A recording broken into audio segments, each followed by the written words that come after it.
4, 3. Welcome, Facebook, to a very special event.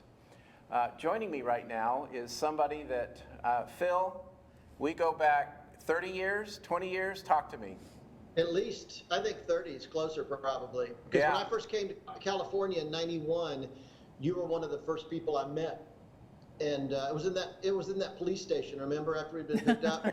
Yeah, exactly. I bailed you out, I think. Yeah. Well, ironically, that's where I met him. You remember. But yeah, I think it's probably been close to 30 years. And Phil Cooke, your company is Phil Cooke Media, Phil Cooke Pictures? Cooke Media Group. Cooke Media Group. Wow, you've expanded. That's cool. We changed the name a few years ago. And you, I mean, if we go way back, I remember you worked with Oral Roberts, and I mean, you go back into the early days of Christian television. Talk about that a little bit. Yeah, I went to college at Oral Roberts University back in the 70s. And at that time, I got a job as a student working on Oral's television crew. At the time, he had built a studio in Tulsa on campus at the university and was bringing in the big guys, the directors and producers and art directors from LA. And I got to work as a grunt on the crew. And I started out just moving sets around and putting sets together, and then graduated to the lighting crew and eventually the camera, and became an assistant director and eventually a director after a number of years. And so I have to say, regardless of how people feel about Oral, he is a big, big reason I'm in this business today. Yeah. Well, he was a great man. I knew him well. I didn't work with him in your capacity, but I did know him, and he was a great friend to TBN and my folks, as you know. Yeah. But from there, I remember, like you said, you came to California, started producing, directing. You've done movies, television projects, consulting. Give me a little more of your background. Well, we jokingly tell people that we help Christians suck at the media. Not suck at the media. Sorry, this COVID-19. And how much do you charge for that? The COVID-19 is making us all crazy. Right. I've always had this real passion to help Christians engage the culture more effectively through the media. And, the pioneers, like your father was a great pioneer, Oral, there's so many others that were great pioneers in that era. And then when, the online world came in, suddenly we're talking about short films and online media and social media, things like that. And there's so many areas. It's funny, I was telling someone the other day that from my office window here, because we're up in LA, in Burbank, and from my office window, I can look across and see Walt Disney Studios, Warner Brothers Studios, Universal Studios, and they are a ghost town. They're completely shut down. Amazing. And so for the first time in my lifetime, the church is actually producing more video than Hollywood is. Wow. We have really risen up. We have stepped up. Wow. And with the live streaming, with online short videos and things like that, churches are doing some remarkable things out there. So it's just interesting to me that during a time when Hollywood is virtually shut down, we're creating more media than ever in the Christian space. So it's pretty exciting stuff. Well, I would agree with you. And, I grew up in this as much like you did. And now we've got kids, second and third generation that are growing up in the Christian media, as you know. But I know I'm going to take you back to 1999, one of the highlights of your career, and I don't see the poster on the wall behind you, was a movie that TBN did called The Omega Code. Yes, sirree. Woo! Yeah. Well, it's funny. They called me and they put you and me in charge of the second unit, which is the shoots the action scenes. Right. So, while they had all the big-time actors doing their dramatic moments, you and I are out blowing up things and shooting out helicopters, and we had the fun time doing that movie. So I'm not responsible for the movie, but you and I had a big hand in blowing stuff up, so that was really kind of fun. Yeah, we were the kind of the salt and pepper and, made it cool. But like you said. I have to say this, the more we got into the film, the more the actors really liked working with us. So they started shifting the scenes to us, and we started directing all the main actors. So it was kind of funny because we were having a lot of fun out there in the middle of the desert in Israel. Yeah. Any memories, baby, of Omega Code? I'm going to put you on the spot. Very few. Don't put me on the spot. You don't want to hear them. Brenda was about 6 years old out there. I was sucking my thumb, Phil. Exactly. Well, let's fast forward a little bit, and again, those watching on Facebook Live, if you have any questions for Phil or myself, both of us right now are we're working in Christian media, we're consulting, working for different churches, different ministries, different organizations, and I think a lot of people and a lot of churches that had no interest in streaming have a lot of interest in streaming now. Talk to me about that. Oh, brother, you're right. It's funny. Before the crisis, Lifeway research indicated that 41% of churches in America had never offered anything online to their congregation whatsoever. That's nearly half the churches in America had never offered anything. I can guarantee you over the last 3 or 4 weeks, that's completely changed. And we have been literally overwhelmed, flooded from about 5 in the morning. I get up till about midnight every night, answering calls, talking to pastors. I just did a class for Oral Roberts University in Tulsa for their online curriculum on live streaming. I've been doing with pastor groups, ARC churches, just a lot of different church groups and pastor networks out there, helping them get up to speed. Because it's interesting, as you know, as a filmmaker, it's one thing to be on the stage with a live congregation in your building, but then suddenly we're in a situation where 100% of your congregation is on the other side of a camera. Right. And so you can't do things the way you've always done it. That's right. And it's funny, every Sunday, I'm sure you do this, every Sunday I go out to my desk and I watch about 20 live stream services. I just got them up on all my browser tabs and I'm going between them. And the first week of the shutdown, it was mostly people trying to duplicate what they do on Sunday. So they're standing on stage and they're shooting all these wide shots. Why, I don't know. And they're trying to duplicate it. So I wrote a couple blog posts about, guys, it's tight. It's about the tight shot. This is we don't need to see a big wide shot of the stage. Yeah. This is about the close up, which is something Oral Roberts pioneered, by the way, back in the 60s and 70s, the power of a close up. And so anyway, I've seen them adapt, and churches are really starting to get it. And some have gone out of the sanctuary entirely to their home or to an office or another building on campus of the church. And they're trying to make it much more intimate, much smaller experience. And we're just hearing amazing. I'm regularly hearing from churches that have 3 to 4 times as many people watching their live stream that has ever walked in the actual door of the church. Great. So getting good reports from all over the country. Yeah, no, we are too. In fact, on Facebook Live, Dave Wheaton just texted in. Do you remember Dave? Didn't you go to school with him? Dave, hey Dave. He was the stage manager in our day of the Oral Roberts television specials. Yeah, he was a big shot. I looked up to Dave. Now, Dave, he may be talking out of school here, but he said Phil was a real booster for the basketball team. Do you want to talk about that or confess anything? Yeah, that was one of my dark periods. I had been the state champion gymnast in North Carolina when I was in high school. Oh, wow. And so I go to ORU, and my girlfriend was a cheerleader. And so they found out suddenly I could do flips. And so they talked me into they threw scholarship money at me. Wow. And said, why don't you be a male cheerleader, and just so I could go out and flip down this basketball court. And so that's what I did. And hey, help pay for wasn't the manliest thing in the world, but it helped pay for college. So it's cool. I just learned something new about Phil Cooke. Yeah, I do too. And you can't do that now, or like behind you, right? Kind of show. I'd have a stroke if I tried that now. Yeah. All right, back to the subject at hand. No, I'm with you, Phil, and we're working with a church specifically in Omaha, Nebraska, Hank and Brenda Kuhneman. You may know them. Some of you may not because they're in Omaha, Nebraska, but he's very prophetic, and he is one of the most right-on prophets that I've ever worked with. But, people are tuning in, and like you said, Phil, even before this pandemic, he may have 500, 1,000, 1,500 people in front of him, but at any given Sunday, he'll have 3,000, 5,000, and 10,000 watching through streaming because people, want to hear the word of the Lord. They want to hear what this guy has to say. And you and I both know what it would cost to build an auditorium that held 10,000 people. You're talking $50 million. But exactly. You can do it so much more economically through the media. Talk about that. Well, which is why I'm a big believer.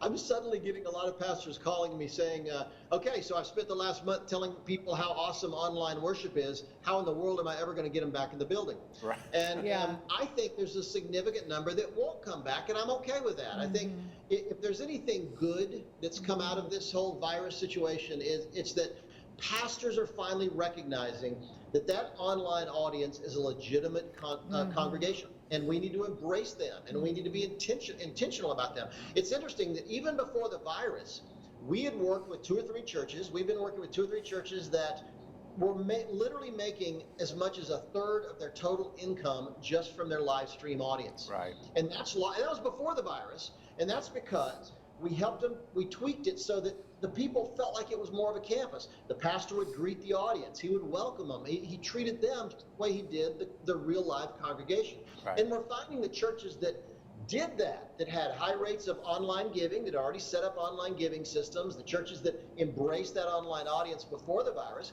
they're the ones doing the best now. And so I even believe that when we come out of this, certainly I want to go back to church. I think we should go back to church. However, we're going to see a lot of people that they want to come to church once a month and maybe watch it online the next month. Kathleen and I know you and Brenda the same way, we travel all the time. Right. And so wherever we are, Kathy will pull out her laptop and pop it open and watch our home church on Sunday morning, wherever we are in the world. So there's just a number of people that are going to watch that way. And the other thing, one of the criticisms that I get is pastors who say, well, Phil, that's not real ministry. When we're online with people, that's not real legitimate ministry. Well, let me tell you something. We're learning now it is. And even your arguments about, well, we need fellowship, we need community. Well, yes, but you talk to anybody under 30 years old, community happens online. That's the way it is. Yeah. So I think whether you like it or dislike it is not the question. We just have to adjust to the reality of the world that we live in. So I hope pastors will continue to give attention to that online audience even after we're back in church, because that's going to be a huge part of our services from now on. Yeah, no, I agree. And you nailed something that I want to kind of reiterate right here is the fact that, so many pastors, and you've talked to them too, look at the media department, look at television cameras as just a black hole they throw money into. Right. And they're constantly needing another box or another this or another upgrade or whatever. But like you said, Phil, even with the Kuhnemans and with even now Bishop Harry Jackson and some other churches, a majority of the income to the church is starting to eclipse what comes in through the plate and what comes in through the offering plate. So that's something that's very important. And even in situations where it doesn't, I had an interesting conversation early this morning with Dave Adamson, who is the online pastor with Andy Stanley at North Point Community Church in Atlanta. He's brilliant. Dave is just brilliant. And his feeling is when it comes to media, whether it's social media, television, online media, short videos, we have to think of the long game. We have to think of the long game. He said, every time I post content for Andy Stanley, I'm not expecting somebody to respond right away, but I'm optimizing it. I'm using keywords so that maybe a year from now, 2 years from now, somebody's searching for depression. They're searching for, I just moved into town. I just lost a daughter.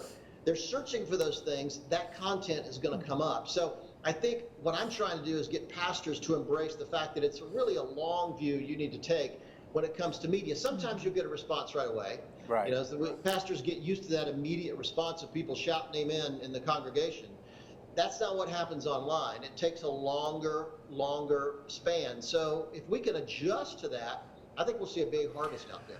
Yeah, in fact, Brandon and I just did a Facebook Live thing a week or so ago. Now, we kind of focus more on the technical side, and there is technical limitations, technical considerations when you're doing an online service. I think the biggest one I see, and you and I've discussed this, is lighting. As a lady, I've seen so many churches that are lit like from theater lighting companies, and the lighting's too steep. There's no backlighting, there's no ambient lighting, no audience lighting. Would you agree with that? Oh, absolutely. It's funny. I watched a service I was telling a pastor the other day, I watched a service where they did this beautiful song. You know how the trend right now is to everybody, all the worship singers are tuning in from their homes and they're putting all these boxes together. And the lead singer right in the center did she was breathtaking. She was brilliant. She's a great singer, but she was standing in front of a mirror, and the reflection in the mirror behind her was her unmade bed. So the whole time we're going through worship, I'm seeing her unmade bed behind her in the shot. So those little things end up being distractions. And one of the things I think I'm trying to get pastors to understand is when you got people in a church, they're captive. You can't just get up and leave. It's hard to get up and leave in a sanctuary. But I'll tell you, at home, man, you can go to the bathroom, you can go get a bowl of cereal, you can go get dressed. There's a lot of reasons to get up and walk away. So more than ever, we need to think about issues like lighting and how you frame the shot and where you're located, what your positioning is, all those things, because we don't want to distract anybody from the power of your message. Right. Well, the other thing I've had to consult with a lot of churches is audio. Audio is just as important as the picture, as you know. And both you and I have seen a lot of these churches where the pastor loves to scream into the mic. It's all distorted.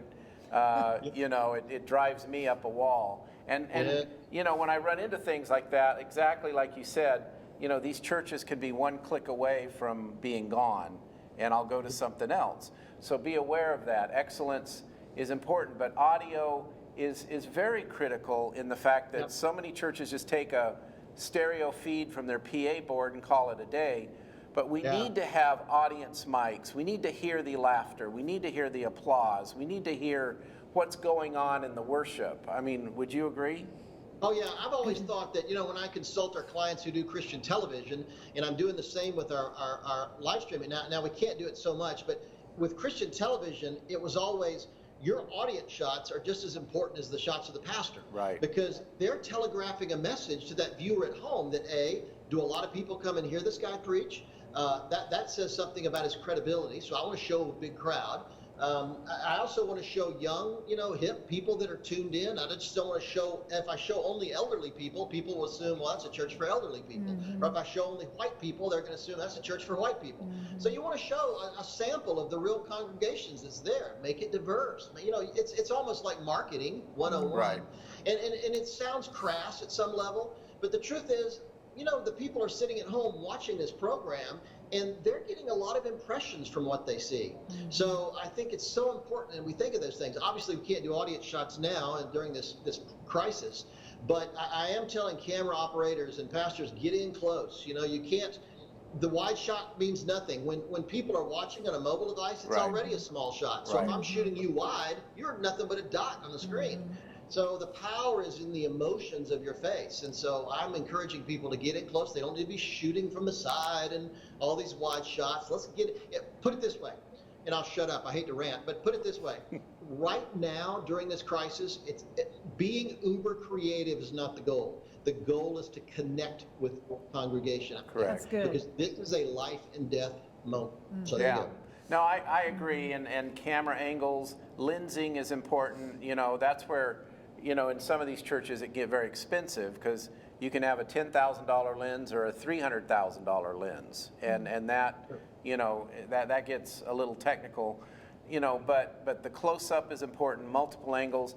I get a little tired of what I call the 7-Eleven security camera channel, you know, where it's one shot locked, you know, and the guy's pacing back and forth like a lion.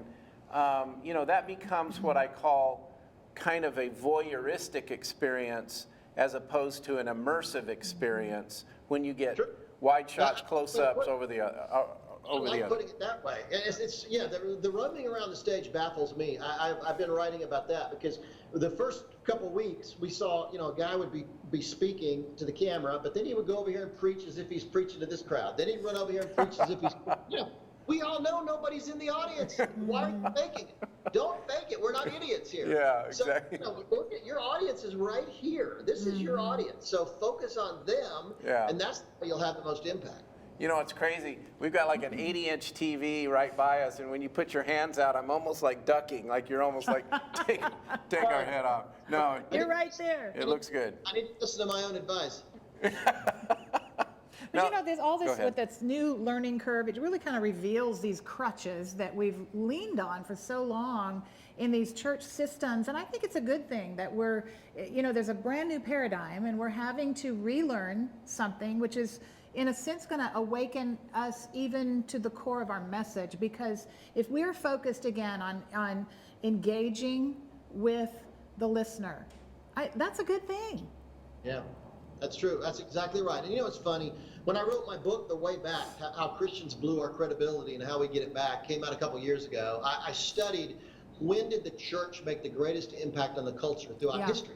And we had to go back to the early church, which means the church era, when people were working out of their homes, when they were having services in their homes or hidden away in the catacombs for that matter, in their homes, was actually a time when the church was having the greatest impact on the culture.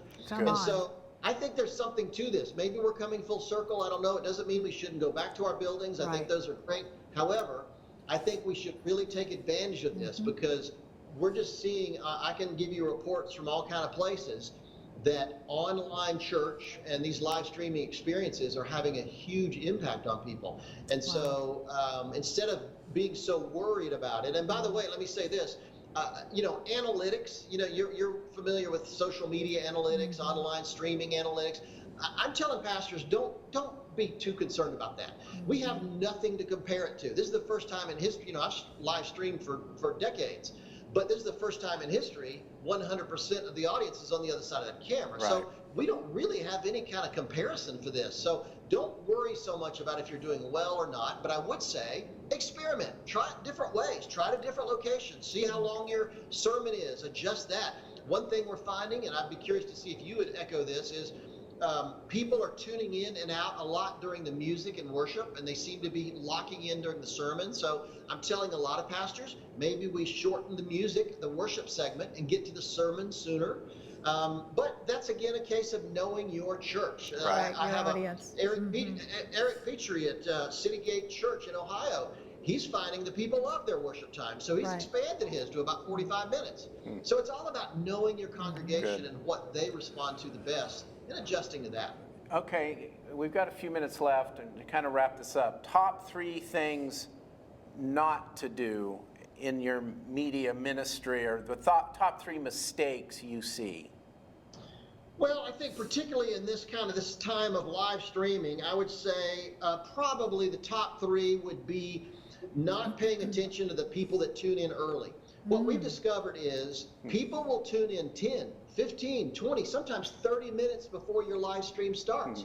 So don't just give them a countdown clock and a picture of a mountain or something, or a shot of the church building. Minister to them. Let's have a host or a hostess or a couple and talk about announcements. You could take prayer requests. You could get people ready for your message. There's a lot of things you could do. We just discovered, you'd be shocked at the number of people typically that will tune in before the service is actually scheduled to start. So don't waste that time. Do it. The second thing is, when it comes to taking offering, don't wait till the end of the service. You know, with television, people tune in roughly every 6 to 9 minutes throughout a show. And it's similar with the live streaming. If you wait till the end to take up an offering, you're going to miss a lot of people that were there at the beginning and aren't there at the end, and vice versa. So I always try to do it at the beginning, in the middle if possible, and at the end. And the third thing I would say is, when it comes to taking the offering, and I think this is really important, don't just take an offering. Here's the deal. People are struggling. They're concerned about what to do with their money. They're losing their jobs like crazy. So instead of just asking for money, asking for an offering, I encourage people to share the vision of what your church is doing in the middle of this crisis. If you're in the fight, let us know about it. We had a group of churches, big, large churches, Mosaic, Bel Air, Shepherd Church here in LA, a couple weeks ago. We realized they got nobody coming to their building on Sunday, so their cleaning supplies were piling up. They had tons of toilet paper that were unused. So we got them all together, and they boxed up all that stuff, and we sent a Salvation Army truck out, and they all donated it to the Salvation Army to use right away in their rehab centers and their feeding programs and their shelters. And guess what? It was such a big deal. The NBC station in LA and the ABC station all reported on it. And then I asked the pastors, have your guy out there filming it, and then let's talk about it on the live stream. And everyone that did, guess what? Their income came in. People supported it. People want to be a part of a vision. If they see you're in the fight, making an impact, they want to support that. So don't just ask for money. Show people what you're doing to make a difference in the middle of this crisis. Good. Excellent. What would you, any question for really the premier expert in all media. You have your one chance. I don't have a question, Phil. I think you covered all the bases. Well, all right, let's go the opposite side, the top 3 things people should be doing. And you did touch on that. All right, number 1, make it easy to find. When it comes to your live stream, Good. you'd be amazed at the number. I had to search to find their live stream when I went to their website. Good. What's the matter with you? And the other one church, I had to go through click through 5 pages to get to the live stream. Mm-hmm. Look, if you ever needed to put this on the home page, make it a splash screen, make it easy to find. Good. The second thing I would say is, let me give you a good one here. I had a good. Oh yeah, use graphics. You know, Good. most churches have ProPresenter or some other kind of software program. Let me tell you, research indicates that when you use graphics on a show, scripture references, sermon points, Yes. key ideas, people remember 3 times as much at the end. Agreed. So there's real proven research that graphics make a difference for people. So always think about using graphics like that. And then the last thing I would say is, make it available 24/7. You mentioned this a minute ago, that I'm amazed at the number of churches that when the live stream is over, suddenly a graphic pops up that says the live stream service is finished. What a negative message. Let's make that roll again. Right. Let's roll again. Good. I think I was talking to Craig Rochelle and Bobby Grunwald at Life Church in Oklahoma City, and they said from the time their live stream rolls live on Sunday, it plays another 80 times during the following week, and they get far more people watching during those 80 times than they ever got watching the live stream. So make it on demand so that people can see. I'll just say, and I'll shut up, that a huge number of people are international watching your live stream. You'll be amazed that as your live stream grows, you're getting a lot of international people. So they're watching it at different time zones and different places. So make it on demand available so people can watch your service all week long. Totally agree. Those are great bullet points. I would also say too, if you're doing video on demand, and Phil mentioned this, is searchability, meaning you have to add the keywords. You know, if your message is on the Holy Spirit, if it's on healing, if it's on, dealing with brokenness, or if it's dealing with whatever issues. Raising children, put that in the keywords so that it'll search up. What are your thoughts, again, on using these free platforms like YouTube or Vimeo or Facebook, all of this stuff? Well, I try to get it on as many platforms as possible. One thing I would say is your primary platform, I kind of like for people to come to your church site. Yeah. So, but make sure the platform you use on your church site is a really solid platform. The church online platform out of Life Church in Oklahoma City is fantastic. I mean, it has a chat room. It has the YouVersion Bible in it. You can put your sermon notes there. I mean, you can raise your hand by pushing a button if the pastor asks you how many people are married. You can push a button. There's so many things about it. It's incredibly solid. So just get a good platform. On the other hand, I'm also big on being on Facebook Live, because on Facebook Live, the minute you go live, it sends a notice out to all your followers to remind them that you're on. And something else I'll say, and then I'll shut up. The last thing maybe is, if your church has cell phone numbers for your members, send out a reminder 10 or 15 minutes before you go on live. Send them a text message just to remind them, hey, we're going live in 10 minutes. Just because on Sunday morning, people are getting dressed, they're eating breakfast, they're watching TV, they're doing all kind of things now that we're at home. So just send them out a reminder. If you have a text message capability, do that. Any way you can remind people, I say, is a powerful, powerful tool. No, I totally agree. And, as one, like I said, Phil, that has grown up in the media, my father's favorite scripture, and you'll remember this, was Mark 16:15. And it was just go into all the world and preach the gospel. And we've discussed this. We're not going to do it by getting on airplanes or sending out literature. We're going to do it through the media. We're going to That's right. use whatever. Now, my dad understood, Phil, you remember, he understood broadcasting and satellite. That was his wheelhouse, and he pioneered in those 2 areas. The one area he didn't quite ever get was the internet, and it is changing everything. Uber has disrupted the taxi industry. Airbnb has disrupted the hotel industry. trust Yeah. me, the internet is disrupting Yeah, the broadcast industry and how we consume content. Would you agree? I do agree. And if you don't change the method of your delivery and you don't keep up with that curve, then you will die off the vine, because it is definitely something that's not going to change. Correct. So we've got to adapt. We tend to get stuck. You're exactly right, Brenda. We get stuck in a certain era and a certain Right. technology. What And feels good. This is a good lesson for pastors and church leaders, that we should always be open to what's next. It doesn't mean, we don't have to be prophetic in the sense that always know what's coming. But as long as we can position ourselves and keep our mind open to embracing what's next, that puts us in a position to share the gospel to another generation and more people. So that's good work. Well, we've said it many times, the message of the gospel does not change. Right. But the way we present it Yes. should and does. And thankfully, there are people like Phil Cooke and Paul Crouch who can help you with these areas that you have questions. And so grateful for people How like do people get in touch with you, Phil? Oh, my blog is philcooke.com. I'm Cooke with an E, Philcooke.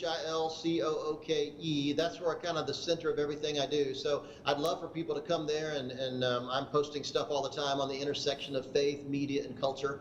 And you can jump into the conversation. I'd love to see you there. So please, absolutely, it's fun. Thanks for letting me do this, by the way. This is always good with you. No, it's really good. We got to get you down to the studio at some point. Yeah, Is, I'd love to. is Kathleen letting you out at all, or are you sequestered away? She's digging a hole in the backyard the size of a grave. I'm getting That's a little ominous sounding. Well, but, bring her with you next time. Yeah. Yeah. I'll do it for sure. We'll talk about her book. I brought it with me. Hope Yeah. for today. Oh, awesome. People Awesome. People Yeah. that need hope today need to get this devotional by Kathleen Yeah. Cooke. I don't know if you can see Definitely. that. Hope for today. Yeah. Awesome. Well, thank you, guys. Thank you, Phil. Thank you for joining us. It's really been an honor. Like I said, Mark 16:15, go into all the world and preach the gospel. That's what Phil's trying to do. That's what we're trying to do. You can go to our website. My son and I have a website called just pjvideo.com. Phil kind of leans more into the creative side. I think I lean more into the techie side. As you know, I was always kind of an engineer nerd at heart. And but how they get in touch with us, baby? Yeah. And you can reach us at brendacrouch.com.